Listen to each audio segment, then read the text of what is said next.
एक बार खबर आई थी कि तेजस्वी यादव और नीतीश कुमार की सरकार ने बिहार में सीबीआई की एंट्री पर रोक लगा दी है, या फिर केंद्र सरकार से बिहार की सरकार ने सीबीआई को लेकर सामान्य सहमति वापस ले ली है।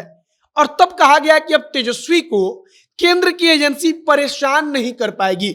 लेकिन आपके दिमाग में हो सकता है कि यह बात खटक रही हो कि क्या तेजस्वी यादव और नीतीश कुमार की सरकार के पास इतना पावर है कि वह ईडी को भी रोक सकती है। दरअसल सीबीआई को रोकना किसी भी राज्य सरकार के पावर की बात है, और राज्य सरकार चाह देती है तब सीबीआई उस राज्य में जाकर किसी भी मामले की जांच नहीं कर सकती। लेकिन तेजस्वी यादव के ऊपर जो छापेमारी हो रही है वह कर रही है ईडी, और ईडी पटना में आकर छापेमारी कर रही है, और ईडी के सामने राज्य सरकार का कोई पावर नहीं कि वह ईडी को रोक दे। और इसका सीधा सा मतलब कि तेजस्वी चाहे मुख्यमंत्री भी बन जाएं तब भी उनके पास यह पावर नहीं होगा कि वह ईडी को और एनआईए को राज्य में घुसने से रोक पाएंगे।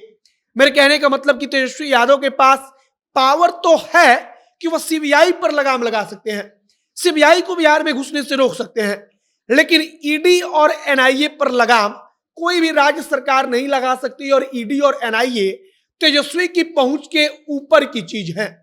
लेकिन सीबीआई को लेकर भी एक अलग नियम है, और अगर वैसा होता है तब राज्य सरकार की भी हैसियत नहीं होती कि वह सीबीआई को भी रोक दे। आगे सब नियम आपको बताएंगे और समझाएंगे कि कैसे बिहार से खबर चलती है कि अब राज्य में सीबीआई नहीं घुस पाएगी। सीबीआई को आने के पहले राज्य की सरकार को बताना होगा, लेकिन उसके बाद भी केंद्र की एजेंसी आकर यहां पर जांच कर रही है। जब मन तब तेजस्वी के घर में घुसकर वो पूछताछ कर रही है। बाकी नमस्कार, मेरा नाम है मोहित कुमार सिंह और आप देख रहे हैं हमारा विशेष कार्यक्रम एक्सप्लेनर। सबसे पहले आप इस बात को समझने की कोशिश कीजिए कि एक शब्द होता है सामान्य सहमति। अब सामान्य सहमति नाम का जो शब्द होता है, इसका मतलब है कि केंद्र की सरकार और राज्य सरकार के बीच एक सामान्य सहमति है कि जब मन करेगा तब सीबीआई किसी भी राज्य में जाकर जांच कर सकती है। लेकिन पश्चिम बंगाल हुआ या फिर कई सारे ऐसे राज्य हैं जहां पर सीबीआई को अगर केंद्र की सरकार भेजती है तो वहां जाने के पहले राज्य सरकार की इजाजत लेनी होगी, और राज्य सरकार जब तक नहीं चाहेगी तब तक सीबीआई को जांच नहीं करने दिया जाएगा।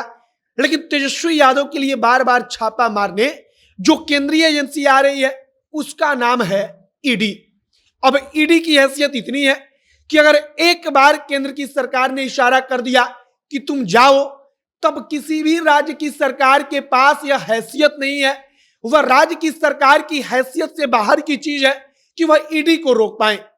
जांच करने जब ईडी आ जाती है तब राज्य सरकार से उस मामले में अधिक शक्तिशाली उस वक्त पर ईडी हो जाती है। और इसी कारण तेजस्वी यादव जानते हैं कि चाहे हम कल मुख्यमंत्री भी बन जाएं, फिर भी हम ईडी को नहीं रोक सकते, ईडी को कंट्रोल नहीं कर पाएंगे। अब सीबीआई को लेकर भी एक अलग नियम है, और नियम कहता है कि अगर सुप्रीम कोर्ट या हाई कोर्ट आदेश देता है कि सीबीआई किसी भी राज्य में जाकर किसी एक मामले को लेकर जांच करे, तब फिर राज्य सरकार की हैसियत यहां पर खत्म हो जाती है, वह सीबीआई को जांच करने से नहीं रोक सकते। लेकिन ईडी और एनआईए नाम की दो केंद्रीय एजेंसी जो है, उनको किसी कोर्ट की जरूरत की, मतलब कि उनसे परमिशन लेने की आवश्यकता नहीं है, उनको किसी अदालत की जरूरत नहीं है, बल्कि उनको जब मन करेगा तब किसी भी राज्य में जाकर, चाहे वहां पर किसी की सरकार हो, भारत के किसी भी कोने में जाकर छापेमारी कर सकते हैं। और आप कह सकते हैं कि इस मामले में वह सर्वशक्तिमान है। और अगर एक बार केंद्र सरकार ने इशारा कर दिया तब ईडी और एनआईए को रोकने की क्षमता किसी भी राज्य की सरकार के पास होता ही नहीं है। और तेजस्वी यादव के पास मौजूदा वक्त में जो टीम पहुंच रही है वो ईडी की होती है। ईडी की टीम ही उनके दिल्ली के मकान में जाती है, वहां पर भी पूछताछ होती है। और ईडी और एनआईए के बारे में हमने आपको बताया कि राज्य सरकार अपना एड़ी से चोरी चोटी तक का जोड़ लगा ले, लेकिन राज्य सरकार ईडी और एनआईए को राज्य में घुसने से, राज्य में अचानक आकर छापेमारी कर देने से नहीं रोक सकती। वो राज्य सरकार की कार्य से बाहर की चीज है। बाकी अब तेजस्वी यादव के पीछे ईडी लगी हुई है, देखिए कि क्या कुछ ईडी पता लगा पाती है, तेजस्वी के साथ क्या कुछ होता है। तमाम जानकारी के लिए आप जनता के साथ बने रहिएगा। आगे जो भी तमाम जानकारी आएगी हम आप तक पहुंचाएंगे। इस वीडियो को वहीं पर समाप्त करते हैं। कैमरे से विशाल खड़े हैं और मैं मोहित कुमार सिंह। बहुत बहुत धन्यवाद।